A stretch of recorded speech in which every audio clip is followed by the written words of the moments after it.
साथियों नमस्कार। आज से मैं जो चर्चा आपके साथ शुरू करना चाह रहा हूँ वो एक नए सिरे से है। अब तक मैं समाचार पत्रों की खबरें आपसे डिस्कस करता था। अब मैं दिन के दो महत्वपूर्ण विषय पे आपसे चर्चा करूँगा। तो पहला विषय तो है आज जो ओबीसी का महासम्मेलन हुआ ऑल इंडिया कांग्रेस कमेटी के तत्वावधान में दिल्ली में।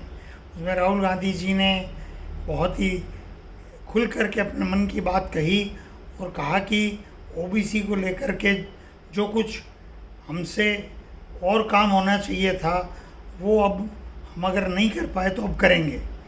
और जातीय जनगणना को लेकर के और उसके बाद का पूरा रोड मैप उन्होंने बताया है कि देश के संसाधनों में, विभिन्न सेवाओं में, व्यापार में, मीडिया में, सभी क्षेत्रों में जो लोग हैं उनका डाटा इकट्ठा होगा और उसके आधार पर उनको आगे बढ़ाने के लिए हम कोशिश करेंगे। ये बहुत अच्छी पहल है। समाज का सर्वांगीण विकास तभी संभव है। और दूसरा विषय है, रवीश कुमार ने आज खुलासा किया है कि 5 लाख भारतीय पिछले 10 सालों में देश छोड़कर विदेशों में बस गए हैं। इस पे मैंने एक आंकड़ा तैयार किया है कि अरबपति छोड़ कर के गए हैं। मान के चलिए 100 करोड़ में अरबपति बन जाता है। 100 करोड़ कोई बड़ी राशि नहीं है।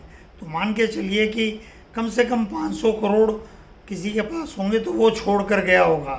और 5 लाख लोग 500 करोड़ संपत्ति वाले गए हैं तो ये 2500 लाख करोड़ संपत्ति इस देश से लेकर के चले गए हैं।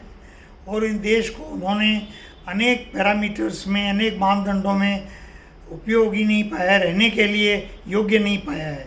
2500 लाख करोड़ रुपए का मतलब हो गया भारत की 8 साल की जीडीपी। भारत की जीडीपी है करीब 337 लाख करोड़ रुपए और 2500 लाख करोड़ रुपए लेके चले गए हैं। तो देश को मोदी जी ने कहाँ पहुँचा दिया आप खुद देख लीजिए।